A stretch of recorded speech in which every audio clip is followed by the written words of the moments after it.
Bonsoir à tous. Au sommaire de cette édition, les temps forts du voyage du pape François. Aujourd'hui en Suisse, le Saint-Père qui est venu en pèlerin œcuménique.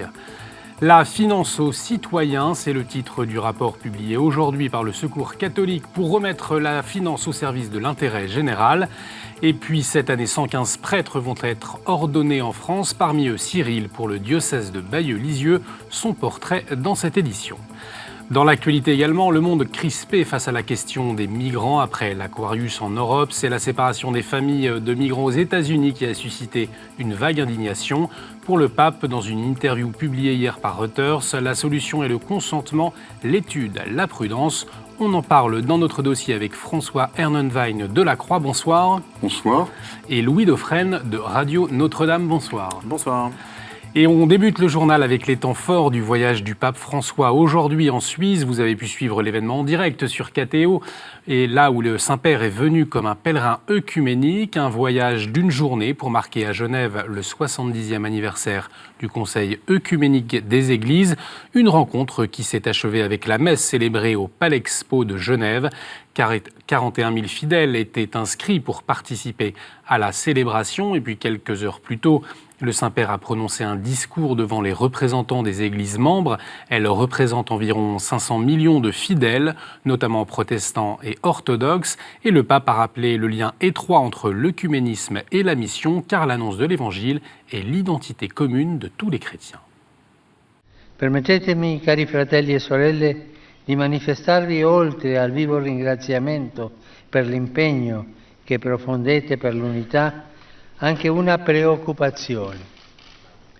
Essa deriva dall'impressione che l'ecumenismo e missione non siano più così strettamente legati come in origine. Eppure il mandato missionario, che è più della diaconia e della promozione dello sviluppo umano, non può essere dimenticato né svuotato. Ne va della nostra identità. L'annuncio del Vangelo fino agli estremi confini è connaturato al nostro essere cristiani. Ce matin, toujours au centre œcuménique de Genève, le Saint-Père a participé à une prière avec des chants du monde entier qui rappelaient le sens de cette rencontre. Et pour son premier discours, le Saint-Père s'est appuyé sur la parole de l'apôtre Saint Paul, marcher selon l'esprit en rejetant la mondanité, une méthode pour éviter le repli des confessions sur elles-mêmes. La strada passa per una continua conversione, per il rinnovamento della nostra mentalità, perché si adegui a quella dello Spirito Santo. Nel corso della storia, le divisioni tra cristiani sono spesso avvenute perché alla radice, nella vita delle comunità, si è infiltrata una mentalità mondana. Prima si alimentavano gli interessi propri, poi quelli di Gesù Cristo. In queste situazioni il nemico di Dio e dell'uomo ha avuto gioco facile nel separarci, perché la direzione che inseguivamo era quella della carne, non quella dello spirito. Le distanze non siano scuse, è possibile già ora camminare secondo lo spirito. Et puis en marge de son voyage, le pape a rencontré 2 délégations coréennes, l'une du nord, l'autre du sud, un signe concret qui rappelle que les chrétiens sont appelés à s'engager ensemble en faveur de la paix et de la justice dans le monde. Vivre le message du pape entendu aujourd'hui, c'est ce que propose la Maison d'Unité. Elle se trouve à Paris. Des étudiants ou des jeunes professionnels catholiques, protestants, orthodoxes s'engagent pour une année à vivre en communauté. Un temps rythmé par une prière œcuménique chaque semaine. Reportage.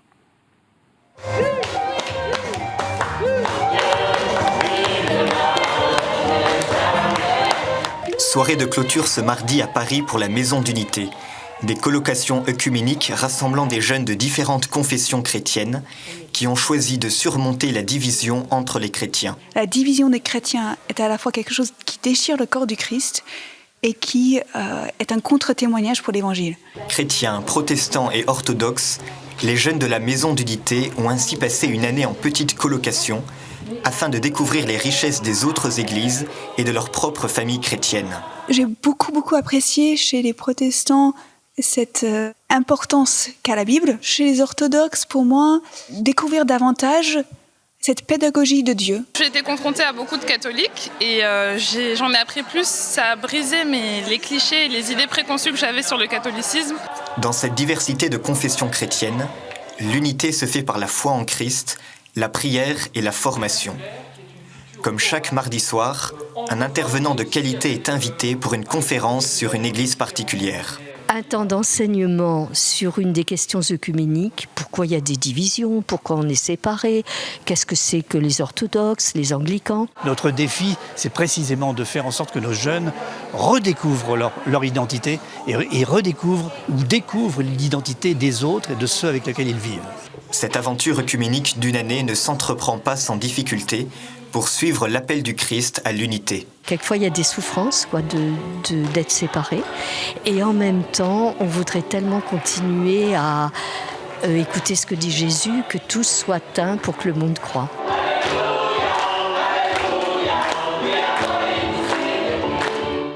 Et si vous souhaitez revivre le voyage du pape sous le signe de l'unité des chrétiens, l'intégralité des directs, les interviews, les éclairages sont à revoir sur notre site internet. 125 prêtres vont être ordonnés cette année en France. C'est aux alentours du 29 juin, fête de Saint-Pierre et Saint-Paul, que la majorité des ordinations seront célébrées. 67 d'entre eux seront ordonnés prêtres diocésains sans appartenir à d'autres institutions. Parmi eux, Cyril de Frileuse. À 30 ans, il sera ordonné pour le diocèse de Bayeux-Lisieux et nous l'avons rencontré. Jean-Marie Noël. Bonjour Cyril, bienvenue. Merci. À quelques jours d'un grand événement quand même. Bah oui, c'est... Voilà. Ce mardi, Cyril règle les dernières formalités administratives. Quand même. Mettre sur la carte d'identité des prêtres. Voilà. Le grand jour approche. Cyril sera ordonné prêtre dans une semaine pour le diocèse de Bayeux. J'ai reçu ma foi en fait de prêtres qui ont œuvré pour ce diocèse et j'ai envie de continuer à transmettre la foi dans ce diocèse. Et puis aussi parce que y a attachement vraiment à une histoire locale, à une géographie, à des lieux. Vous voyez derrière vous, vous avez l'hôpital où je suis né, la cathédrale où je vais être ordonné là, une rue d'écart seulement. Né ici il y a 30 ans, Cyril est très attaché à sa région, la Normandie. Il la connaît par cœur, il souhaite accompagner les fidèles et il le fait déjà avec les plus jeunes. Chez les Juifs, les prêtres avaient des tours de service. Malgré tous les préparatifs techniques de la fête de dimanche prochain, Cyril ne perd pas de vue l'essentiel, sa relation à Dieu. Cette année, 2 prêtres seront ordonnés pour le diocèse de Bayeux. Et parmi les nouvelles ordinations, 20 seront ordonnés comme prêtres religieux, 38 pour d'autres institutions, notamment 7 pour la communauté de l'Emmanuel ou encore 3 pour les missions étrangères de Paris. Le Secours catholique plaide pour un encadrement du monde de la finance. Ce matin, il a publié un rapport avec l'intention de remettre la finance au service de l'intérêt général. Dans sa mission de lutte contre la pauvreté, le Secours catholique rappelle que chaque citoyen est concerné au-delà du système financier, un système qu'il faut penser à transformer pour le Secours catholique. Il propose donc des solutions comme l'urgence pour les banques de retrouver leur rôle d'origine. Il est nécessaire de revisiter le modèle des banques et des acteurs financiers, faire que les banques assurent les activités essentielles afin que leurs activités soient redirigées vers l'économie réelle et que cela cesse d'être une menace pour nos économies. Il faut que l'intérêt des citoyens soit représenté dans les organes qui supervisent la finance. Notre propos n'est pas de condamner la finance et le rôle de la finance. C'est de retrouver un certain nombre de règles fondamentales pour remettre la finance au service de l'intérêt général. Une figure de l'épiscopat américain suspendu de son ministère sacerdotal, le cardinal Theodore McCarrick, archevêque émérite de Washington, a reçu l'ordre du cardinal Parolin, secrétaire d'État du Vatican, de se retirer de tout ministère actif. En cause, une enquête le visant pour un abus sexuel qu'il aurait commis il y a 45 ans.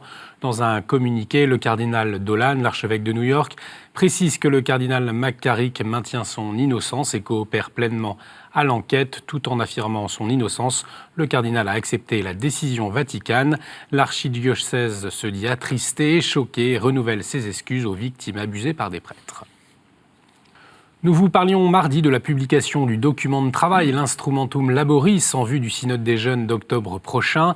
Un document qui propose des chemins de conversion et pastoral et missionnaire pour les jeunes. Et parmi les thèmes abordés, celui de l'enseignement et de l'éducation. Le document invite à un accompagnement intégral des jeunes au-delà de l'obtention de bons résultats. Et c'est le cap quotidien de l'enseignement catholique, comme nous l'explique François-Xavier Clément, directeur de Saint-Jean-de-Passy. Il y a une tradition d'accompagnement qui vient à la fois des congrégations religieuses, à la fois du projet même de l'Église, qui dans le domaine de l'éducation s'intitule « Éducation intégrale », c'est-à-dire prendre en compte toute la personne. Comme j'aime à dire, ceux qui arrivent dans nos établissements le matin ne sont pas des petits cerveaux avec un cartable, c'est toute une personne qui arrive avec ses joies, ses peines, ses blessures et ses talents. Et à nous de déployer la personne tout entière, aussi bien l'intelligence, la volonté, que le cœur, que la sensibilité, que la dimension spirituelle. Voilà, l'accompagnement des élèves dans l'enseignement catholique, c'est justement le thème de l'émission spéciale qui sera diffusée demain soir en direct à 20h40 sur KTO. Après 2 ans de travaux, l'église Saint-Dominique à Nîmes peut à nouveau accueillir des fidèles. Un nouveau souffle dans un quartier populaire. Son inauguration a eu lieu samedi dernier et Ophélie Marien était sur place. Ce soir, des fidèles de Nîmes se sont rassemblés pour la première messe dans l'église Saint-Dominique depuis sa réouverture. Après 2 ans de travaux, le bâtiment est à nouveau à disposition des habitants du quartier.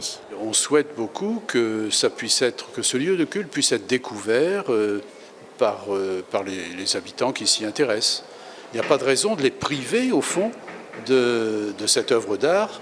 Une œuvre d'art qui n'a pas seulement une valeur patrimoniale. Cette église, elle est pour nous le symbole d'une présence religieuse. C'est un des lieux, me semble-t-il, où des gens venant découvrir un peu le patrimoine peuvent s'interroger sur le sens de la vie. Où trouver cette lumière dont on est inondé quand on rentre là-dedans, dans cet édifice. Et du coup, ça nous amène à parler, évidemment, de la foi chrétienne. Autre façon de vivre cette foi chrétienne, des associations vont s'installer au rez-de-chaussée du bâtiment. Parmi elles, le Rocher, qui propose à des familles chrétiennes de vivre au cœur des cités. Le but, organiser des actions éducatives, sociales ou culturelles au service des habitants. La population ici du chemin bas d'Avignon est une population de cité. On est très heureux d'aller vers eux, on est très heureux de vivre avec eux. Nous sommes catholiques pour l'éducation populaire. Et en même temps, on est dans la cité ouvert à tout le monde. Une église ouverte, signe visible de la volonté du pape de s'engager aux périphéries. Voilà ce que nous avons retenu pour vous aujourd'hui. Tout de suite, c'est la revue de presse.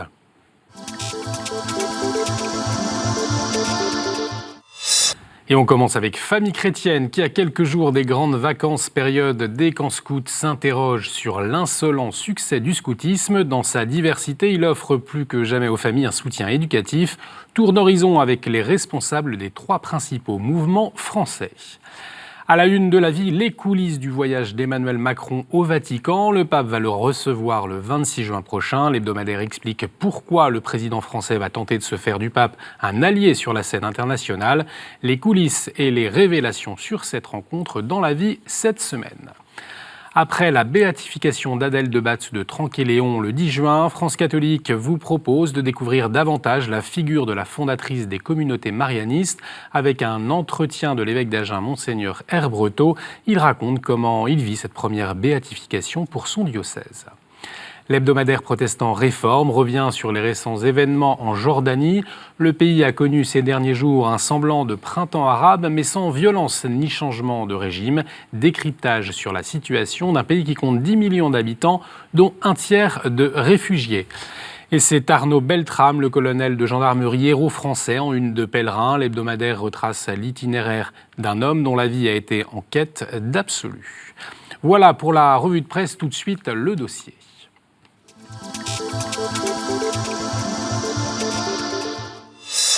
Dans un entretien accordé à l'agence Reuters et diffusé hier, le pape François soutient les évêques américains et critique la politique de Donald Trump en matière d'immigration, précisément la séparation des enfants et des parents immigrés clandestins. Depuis, Donald Trump a signé un décret pour éviter ces situations. Mais plus largement, le pape François prend des distances avec le populisme et ajoute que ce qui résout les choses, c'est l'accueil, l'étude et la prudence. François Ernenwein, je rappelle que vous êtes rédacteur en chef à La Croix. Alors, est-ce qu'on peut parler d'un bras de fer entre Donald Trump et le pape François, comme on a pu l'entendre ? Le bras de fer, s'il est engagé, il est engagé entre Donald Trump et l'ensemble du monde.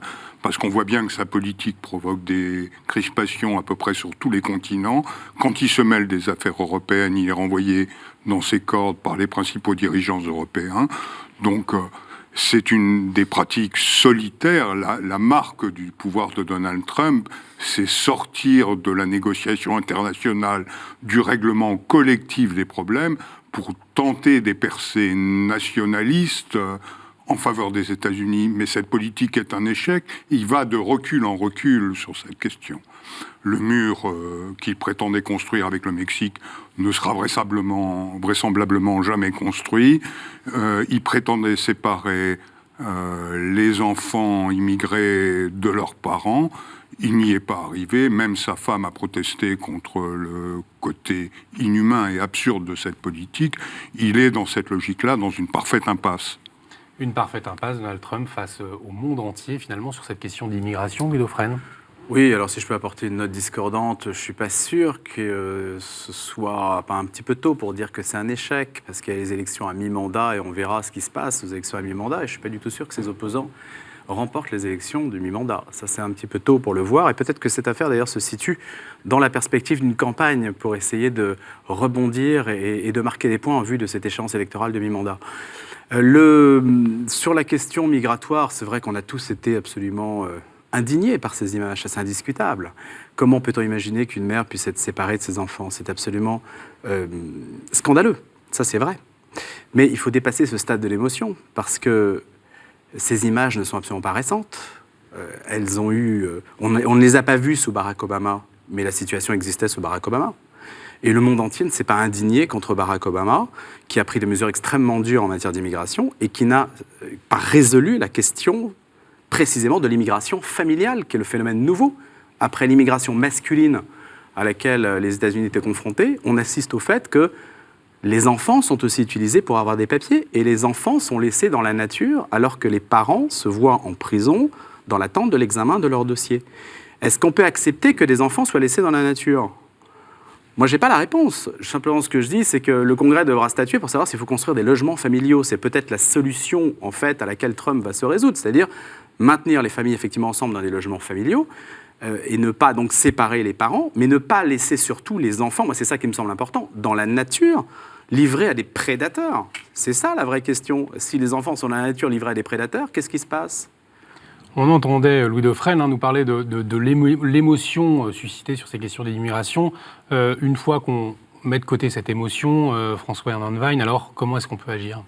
C'est une question, un défi auquel sont confrontées les nations occidentales au principal. Enfin, c'est là que le débat est mené le plus durement, mais les migrations au sud sont encore plus importantes que les migrations qui concernent les pays du Nord, pour caricaturer.